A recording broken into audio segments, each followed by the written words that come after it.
Hello friends, welcome to official exam point. देखिए आज का हमारा टॉपिक है भारत की जलवायु। तो यानी कि हमारे देश की जलवायु है वो किस प्रकार की है। तो भारत की जलवायु है कैसी, उष्णकटिबंधीय जलवायु। भारत की किस प्रकार की जलवायु है, उष्णकटिबंधीय मानसूनी जलवायु। मानसूनी जलवायु। अब उष्णकटिबंधीय मानसूनी जलवायु है, इसमें एक शब्द है कौन सा, मानसून, और एक है जलवायु।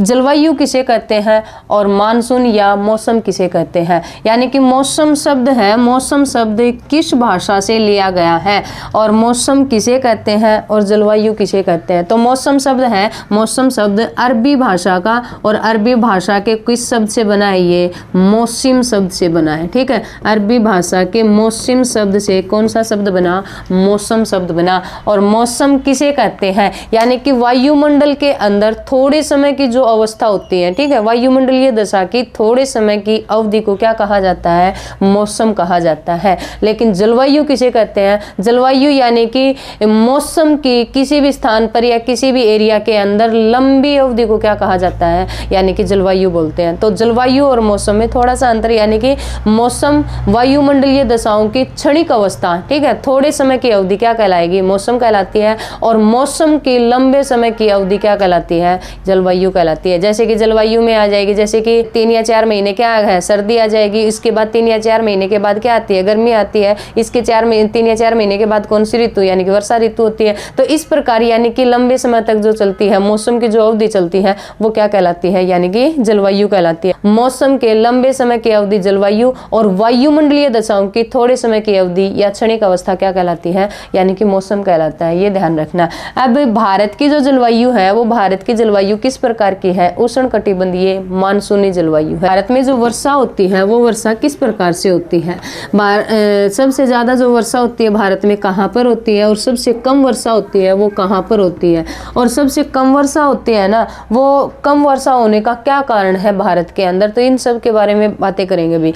अब एक बात और ध्यान रखनी है, यानी कि इस जलवायु को पढ़ने से पहले हमें 2 बातें आपको ध्यान रखनी है। एक तो है क्या, यानी कि तापमान, ठीक है, और एक होती है क्या, वायुदाब। तापमान और वायुदाब, ठीक है, और एक होती है क्या, पवन। जलवायु के अंदर इन 3 चीजों की ही क्या होगी भाई, यानी कि इन 3 चीजों के बारे में ही सारा वर्णन होगा। तापमान के, यानी कि तापमान है, वायुदाब और पवन। तापमान है यानी कि जिस भी एरिया के अंदर तापमान ज्यादा होगा वहां पर वायुदाब क्या होगा, कम होगा। तो ये ध्यान रखना है, तापमान और वायुदाब। तापमान और वायुदाब के अंदर किस प्रकार का संबंध मिलता है, इन दोनों के अंदर व्युत्क्रमानुपाती संबंध मिलता है। ठीक है, कैसा है, व्युत्क्रमानुपाती, व्युत्क्रमानुपाती संबंध। यानी कि ये दोनों है ना किस प्रकार के होते हैं, ये दोनों एक दूसरे के उल्टे मिलते हैं भाई। ठीक है, जैसे कि जहां पर वायुदाब ज्यादा है, ठीक है, यानी कि वायुदाब जहां ज्यादा है तो वहां पर तापमान कैसा मिलेगा, कम मिलेगा, लो मिलेगा। ठीक है, और जहां पर तापमान ज्यादा है, ठीक है, और वहां पर वायुदाब कैसा मिलेगा, कम मिलेगा। तो ये ध्यान रखना है। तो यानी कि ये भी सीधा क्वेश्चन बन जाता है पेपर के अंदर, यानी कि तापमान और वायुदाब है, इनके अंदर किस प्रकार का संबंध पाया जाता है। तो ये दोनों एक दूसरे के क्या होते हैं, व्युत्क्रमानुपाती होते हैं, एक दूसरे के उल्टे होते हैं, विलोम होते हैं। यानी कि जहां तापमान ज्यादा वहां वायुदाब कम, जहां वायुदाब ज्यादा वहां तापमान क्या है, कम। ये ध्यान। अच्छा, इसके बाद एक और पवन है, वायु है।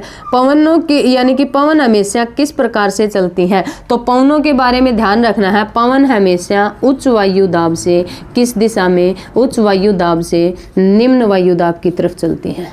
ठीक है, उच्च वायुदाब से निम्न वायुदाब की तरफ चलती है। पवनों की दिशा कैसी होती है, उच्च वायुदाब से निम्न वायुदाब। तो ये 3 चीजें आपको भारत की जलवायु और मानसून को समझने से पहले याद रखनी है। यानी कि क्या, एक तो तापमान और वायुदाब में संबंध कैसा, ये दोनों एक दूसरे के व्युत्क्रमानुपाती होते हैं। जहां तापमान ज्यादा वहां वायुदाब क्या है, कम, और जहां वायुदाब ज्यादा वहां तापमान क्या है, कम। और पवन हमेशा किस दिशा से, पवन हमेशा उच्च वायुदाब से निम्न वायुदाब की तरफ चलती हैं। ठीक है, कैसे चलती हैं पवनें, पवनों की दिशा कैसी होती है, उच्च वायुदाब से निम्न वायुदाब की तरफ।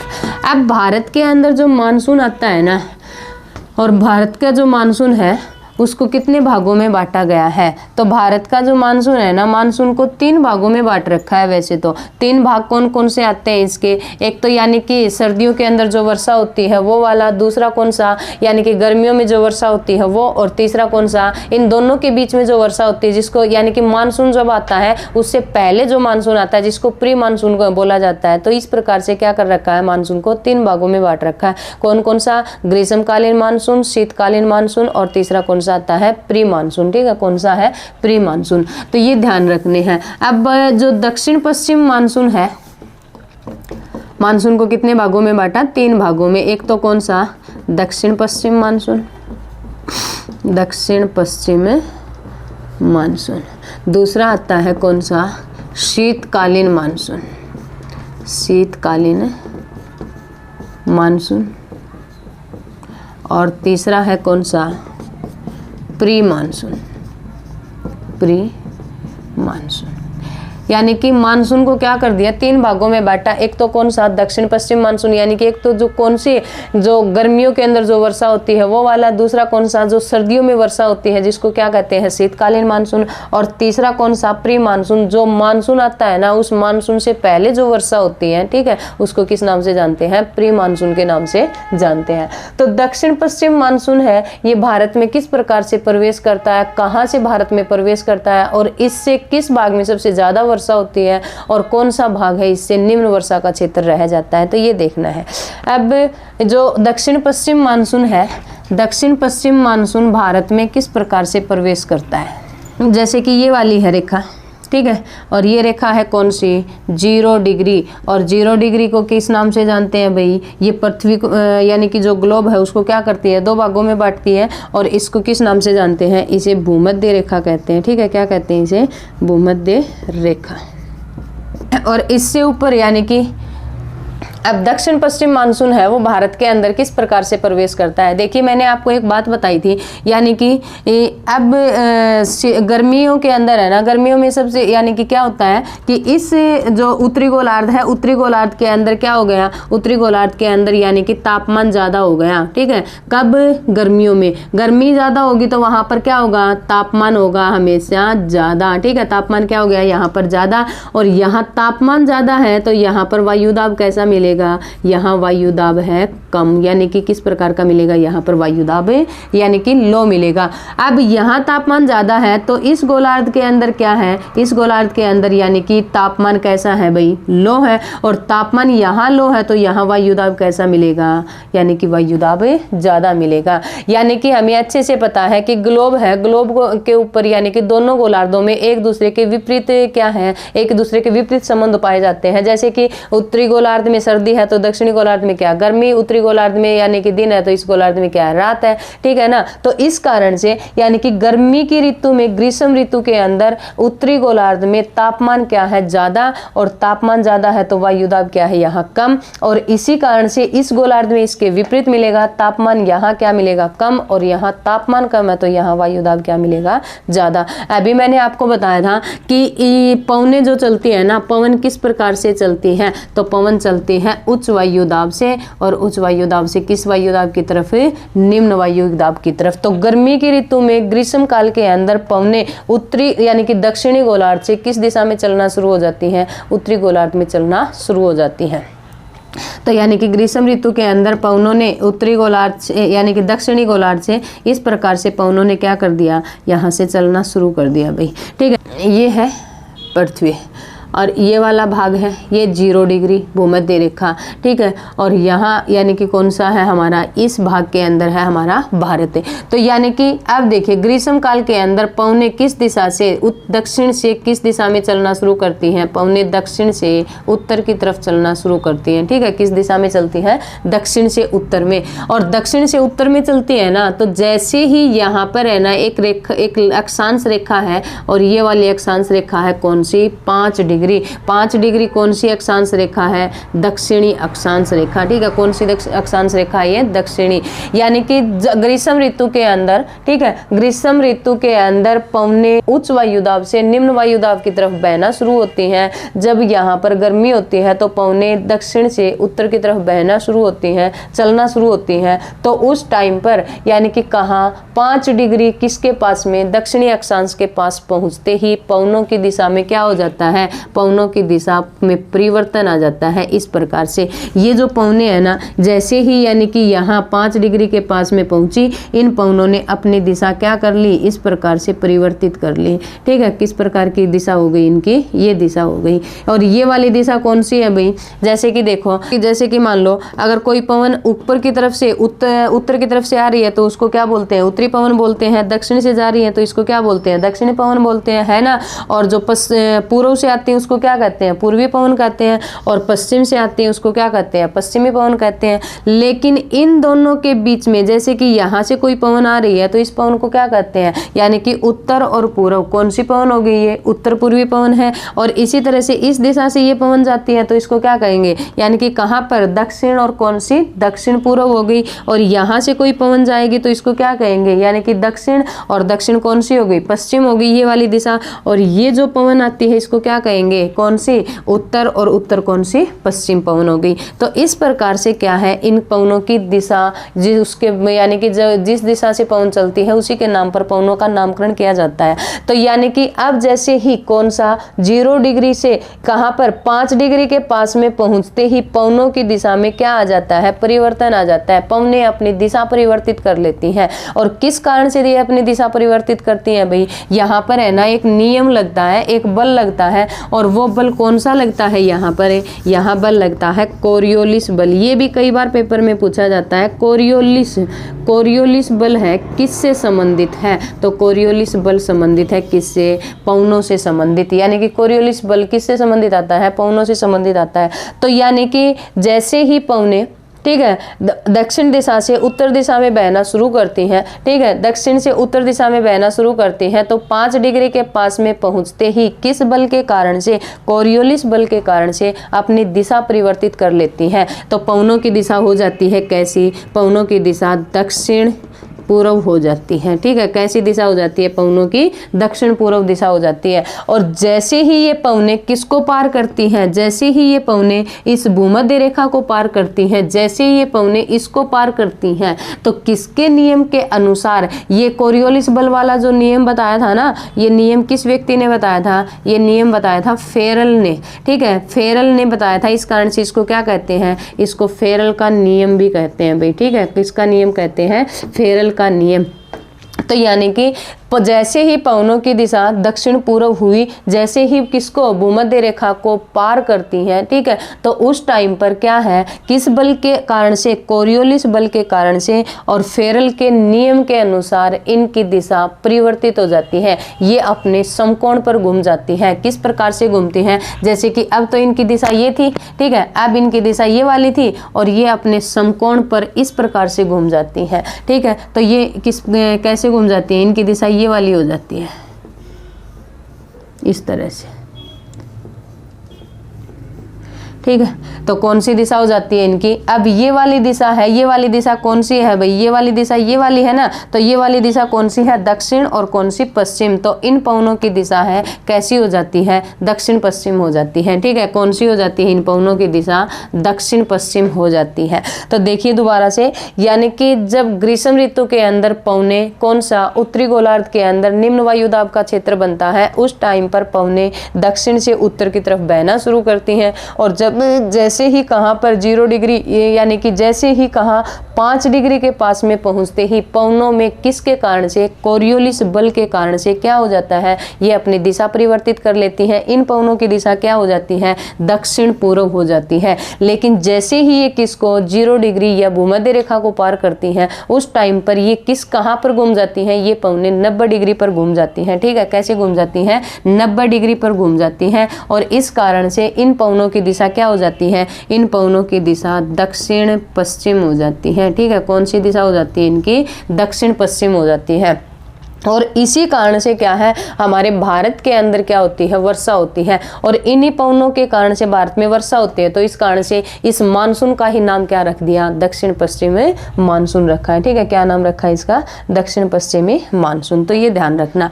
तो यानी कि यहाँ से भी पेपर के अंदर क्वेश्चन बनता है भाई, मतलब कि पवने अपनी दिशा दक्षिण, पवने अपने भूमध्य रेखा के ऊपर 90 डिग्री घूमती है, वो किस बल के कारण से घूमती है, तो 90 डिग्री पर घूमती है वो किस बल के कारण से, यानी कि कोरियोलिस बल के कारण से। और कोरियोलिस बल से संबंधित जो नियम बताया था वो बताने वाले वैज्ञानिक कौन थे, उसका नाम था फेरल। ठीक है, और इस कारण से इसको क्या कहते हैं, फेरल का नियम भी कहा जाता है। तो ये इससे संबंधित ध्यान रखनी है भी बातें।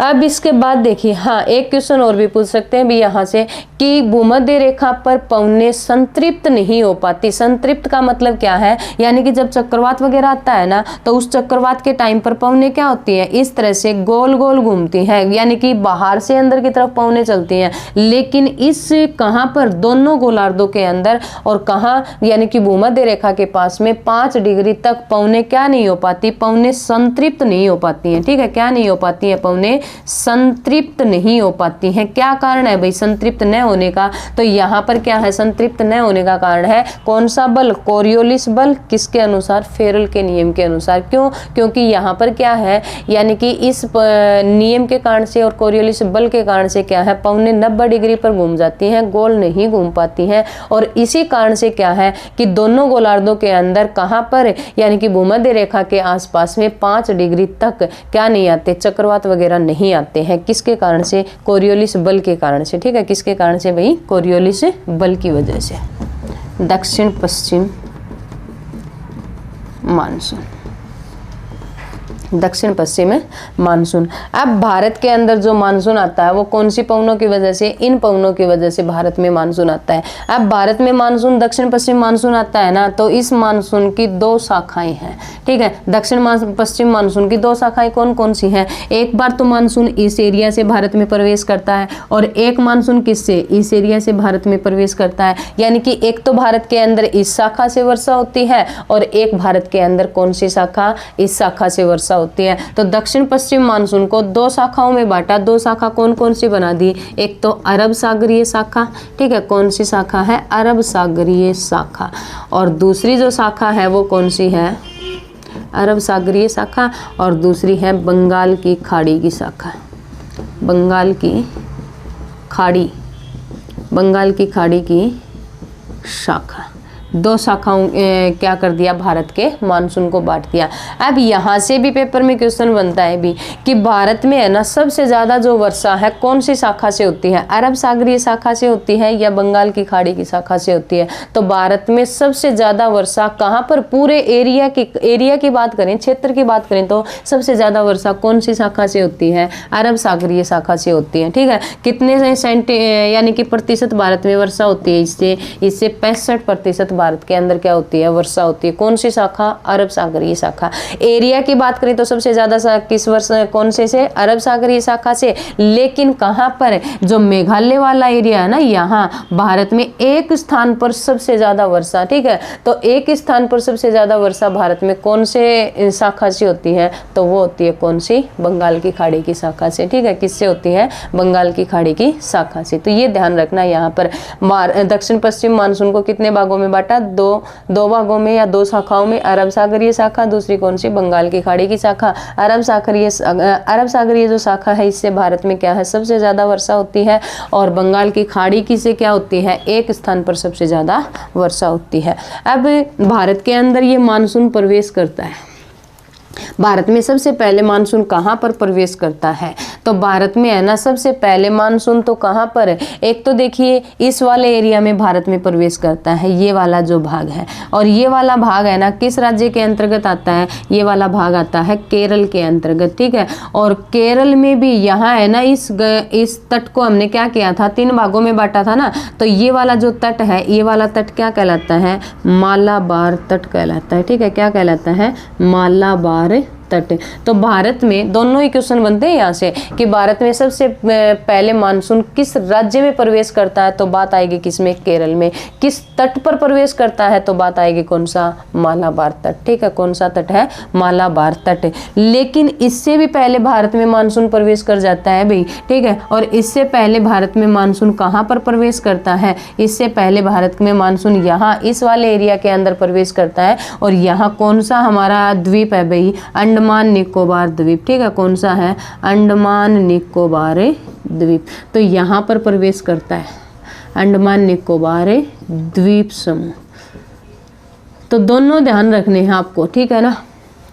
यानी कि ज़्यादा क्वेश्चन यहाँ से ही बनता है कि भारत में सबसे पहले मानसून किस राज्य में प्रवेश करता है, केरल में, और किस तट पर करता है, मालाबार तट पर। लेकिन इससे भी पहले मानसून कहाँ प्रवेश करता है, अंडमान निकोबार द्वीप समूह में प्रवेश करता है। ठीक है, ये मई के आसपास, 25 मई के आसपास यहाँ पर क्या कर जाता है, मानसून प्रवेश कर जाता है। लेकिन केरल में मानसून भारत कब प्रवेश करता है, तो केरल के अंदर मानसून प्रवेश करता है कब, 1 जून। 1 जून या फिर बोल सकते हैं क्या, जून का पहला सप्ताह। जून के पहले सप्ताह के अंदर है ना क्या हो जाती है, यानी कि भारत के अंदर वर्षा होना शुरू हो जाती है। भारत में मानसून यहाँ इस एरिया में वर्षा होना शुरू हो जाती है। तो ये ध्यान रखना। 3 क्वेश्चन बताए मैंने आपको यहाँ पर क्या, कि भारत में मानसून किस तट पर प्रवेश करता है, भारत में मानसून सबसे पहले किस राज्य में प्रवेश करता है, और भारत में मानसून सबसे पहले कहाँ प्रवेश करता है। तो राज्य की बात करें तो राज्य में बात करें कहाँ, केरल में, और तट की बात करें तो कहाँ, मालाबार। लेकिन सबसे पहले की बात करें तो कहाँ, अंडमान निकोबार द्वीप समूह में। ठीक है, कहाँ है, अंडमान निकोबार द्वीप समूह में। अब यहाँ तो 1 जून को तो मानसून क्या होता है, 1 जून को मानसून यहाँ पर क्या कर लेता है, भारत में प्रवेश कर लेता है। ठीक है, लेकिन 15 जुलाई तक, ठीक है, और 15 जुलाई तक मानसून क्या हो जाता है, लगभग 15 जुलाई तक मानसून पूरे भारत के अंदर, ठीक है, पूरे भारत में वर्षा होना शुरू हो जाती है भाई। यहाँ पर पूरे भारत में मानसून कब छा जाता है, तो जुलाई, 15 जुलाई, लगभग 15 जुलाई के आसपास या जुलाई के लास्ट में क्या होता है, मानसून भारत के अंदर क्या है, पूरे भारत में वर्षा होना शुरू हो जाती है। एक क्वेश्चन और बनता है यहाँ से कि मानसून का निवर्तन काल, दक्षिण पश्चिम मानसून है, इस दक्षिण पश्चिम मानसून का निवर्तन काल कब होता है। ठीक है, यानी कि मानसून वापिस कब लौटता है, निवर्तन काल, दक्षिण पश्चिम मानसून वापिस कब लौटता है, तो दक्षिण पश्चिम मानसून लौटता है कब तक, 15 सितंबर तक। ठीक है, कब तक लौटता है ये, 15 सितंबर तक मानसून वापिस लौट जाता है। कौन सा, दक्षिण पश्चिमी मानसून। तो ये 3 क्वेश्चन यहाँ से भी ध्यान रखने हैं।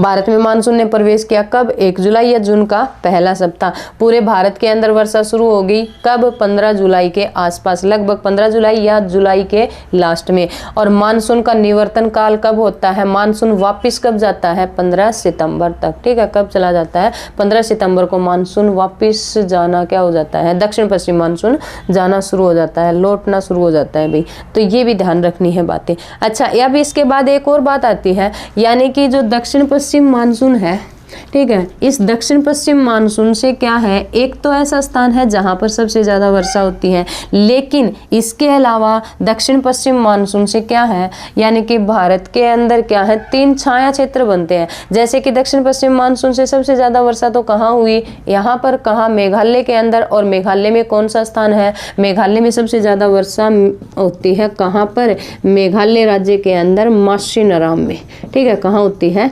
माउसिनराम में होती है। लेकिन इसी से है ना, जो दक्षिण पश्चिम मानसून है, इससे सबसे कम वर्षा भी होती है, इससे वृष्टि छाया क्षेत्र बन जाते हैं। ठीक है, कौन कौन सा एरिया है जो दक्षिण पश्चिम मानसून से वृष्टि छाया क्षेत्र रह जाता है, मतलब उन वहां पर वर्षा तो होती है लेकिन बहुत कम वर्षा हो पाती है। तो वो कौन कौन से क्षेत्र हैं, दक्षिण पश्चिम मानसून से भारत के अंदर 3 छाया क्षेत्र बन जाते हैं। 3 छाया क्षेत्र कौन कौन से बनते हैं भैया, एक तो छाया क्षेत्र है ना, ये वाला जो भाग है हमारा, ठीक है, और इस भाग का ये वाला जो एरिया है ना, जो पश्चिमी तट है, ठीक है, पश्चिमी जो घाट है, पश्चिमी घाट का कौन सा भाग है, पश्चिमी घाट का ये वाला भाग, पश्चिमी घाट का कौन सा, पश्चिमी घाट का पूर्वी भाग। पूर्वी भाग क्या रह जाता है, छाया क्षेत्र रह जाता है। दूसरा कौन सा, दूसरा है ये वाला भाग, ठीक है, कौन सा, राजस्थान। और राजस्थान का कौन सा भाग है, राजस्थान का पश्चिमी भाग। ठीक है, कौन सा भाग आता है, राजस्थान का पश्चिमी पश्चिमी भाग है वो भी क्या रह जाता है, छाया क्षेत्र रह जाता है। और तीसरा कौन सा भाग भाई, तीसरा ये वाला भाग, ठीक है। और ये वाला भाग छाया क्षेत्र कौन सा रह जाता है, ये है कोरोमंडल तट, ठीक है। कौन सा है, कोरोमंडल तट छाया क्षेत्र रह जाता है। तो ये ध्यान रखनी है यहाँ पर, यानी कि दक्षिण पश्चिम मानसून से भारत में सबसे कम वर्षा कहाँ होती है, तो वो तो है कौन सा, लद्दाख वाला एरिया, यहाँ पर सबसे भारत में सबसे कम वर्षा होती है। लेकिन यहाँ ये वाला क्षेत्र भी क्या है, इस एरिया में भी कम वर्षा होती है। जैसलमेर है, जैसलमेर के अंदर 10 सेंटीमीटर ही वर्षा होती है। तो ये वाला क्षेत्र भी क्या है, यानी कि क्या रह जाता है, छाया क्षेत्र रह जाता है। और ये वाला एरिया भी क्या है, छाया क्षेत्र रह जाता है। और ये वाला एरिया भी क्या है, छाया क्षेत्र रह जाता है। जैसे कि मान लो ये वाला राजस्थान का है ना, राजस्थान का ये जो भाग है ये छाया क्षेत्र क्यों रहता है, क्यों यहाँ पर सबसे कम वर्षा होती है, क्या कारण है यहाँ सबसे कम वर्षा होने का। देखिए अरब सागर से मानसून भारत में प्रवेश करता है ना, और अरब सागर की शाखा से ही भारत में सबसे ज़्यादा वर्षा होती है। और अरब सागर से भारत में वर्षा ज़्यादा होती है, तो ये क्या है, इसके नज़दीक होने की वजह से यहाँ पर वर्षा ज़्यादा होनी थी। लेकिन ये क्या है, ये छाया क्षेत्र रहने का जो कारण है वो क्या है, यहाँ एक पर्वत श्रृंखला फैली हुई है। और ये जो पर्वत श्रृंखला फैली हुई है कौन सी, अरावली पर्वत श्रृंखला। कौन सी पर्वत श्रृंखला है यहाँ पर, अरावली पर्वत श्रृंखला। और ये अरावली पर्वत श्रृंखला है ना, अरावली पर्वत श्रृंखला का जो मतलब फैली हुई है, ये किस दिशा में फैली हुई है, इसका जो फैलाव है वो किस दिशा में है, किस दिशा में है ये इस प्रकार की दिशा, तो कौन सी। और मानसून भी कैसे प्रवेश करता है भाई, इसी प्रकार से। तो यानी कि राजस्थान के दक्षिण पश्चिम भाग में कम वर्षा होने का कारण क्या, अरावली पर्वत श्रृंखला का। और अरावली पर्वत श्रृंखला का क्या होना, मानसून के समानांतर, और मानसून के समानांतर फैला हुआ होना, समानांतर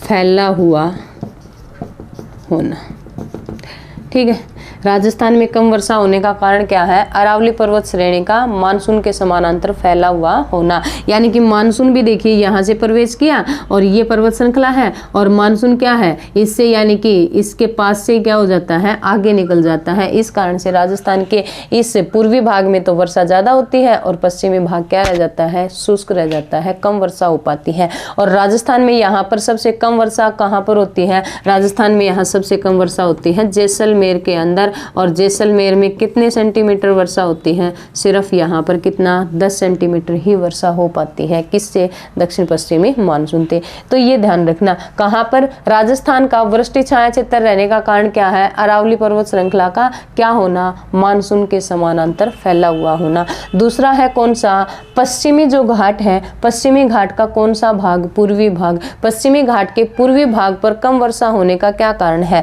तो कम, जैसे कि देखो यहाँ से क्या है, मानसून ने यहाँ से प्रवेश किया और यहाँ पर यह क्या है, अवरोधक स्थान आ गया, क्या, पश्चिमी घाट। और पश्चिमी घाट से जैसे ही पवन टकराई, टकराने के बाद पवन क्या है, अपनी दिशा परिवर्तित इस दिशा में फैल गई या फिर इस दिशा में आ गई, तो यहाँ पर वर्षा करती है, फिर मानसून आगे तक चला जाता है। लेकिन इस भाग पर क्या है, कम वर्षा हो पाती है, किसकी तुलना में, पूर्वी पश्चिमी भाग की तुलना में। तो यानी कि किसके कारण से, यानी कि पश्चिमी घाट के अवरोधक होने की वजह से ये कौन सा, पश्चिमी घाट का पूर्वी भाग है, इसके महाबलेश्वर में किसकी तुलना में, कि मुंबई की तुलना में क्या हो पाती है, कम वर्षा हो पाती है। पेपर में पूछा जाता है, महाबलेश्वर वाला पॉइंट आता है भाई। अच्छा, इसके बाद ये वाला जो क्षेत्र है, ये वाला क्षेत्र छाया क्षेत्र क्यों रह जाता है, क्योंकि ये क्या है, मानसून यहाँ पर प्रवेश किया और यहाँ पर पहाड़ी है कौन सी, नीलगिरी की पहाड़ी। नीलगिरी की पहाड़ी से क्या है, मानसून आगे निकल गया और इस कारण से ये वाला भी क्या क्षेत्र क्या रह जाता है, शुष्क क्षेत्र रह जाता है। तो ये ध्यान रखना है। दक्षिण पश्चिमी मानसून से भारत में क्या है, 3 छाया क्षेत्र बनते हैं। एक तो कौन सा, राजस्थान, राजस्थान का कौन सा भाग, पश्चिमी भाग। दूसरा कौन सा, पश्चिमी घाट, पश्चिमी घाट का कौन सा, पूर्वी भाग। तीसरा कौन सा, तमिलनाडु राज्य के अंदर, और कौन सा, कोरोमंडल तट। यहाँ पर क्या है, वर्षा तो होती है लेकिन क्या है, बिल्कुल कम हो पाती है, ये ध्यान रखना। तो ये थी क्या, यानी कि छाया क्षेत्र। अब भारत में है ना एक ऐसा भी स्थान है जहाँ पर क्या है, विश्व की सबसे ज़्यादा वर्षा होती है। और विश्व की सबसे ज़्यादा वर्षा भारत में कौन से स्थान पर, मेघालय के अंदर। और मेघालय में भी कौन सा स्थान है, मासीनराम। कौन से स्थान पर होती है, मासिनराम में होती है। तो यहाँ पर है ना ध्यान रखना है कि भारत में सबसे ज़्यादा वर्षा, एक स्थान पर सबसे ज़्यादा वर्षा कौन सी शाखा से, अब बंगाल की खाड़ी की शाखा से, और कौन से स्थान पर, मेघालय के अंदर, कौन सा, मासिनराम के अंदर। लेकिन यहाँ पर है ना सबसे ज़्यादा एक स्थान पर वर्षा होने का क्या कारण है, तो यहाँ है ना 3 पहाड़ियाँ फैली हुई हैं, और यहाँ 3 पहाड़ी कौन कौन सी फैली हुई है, एक का तो है नाम गारो, और दूसरी है क्या, खासी, और तीसरी आती है जयंतिया।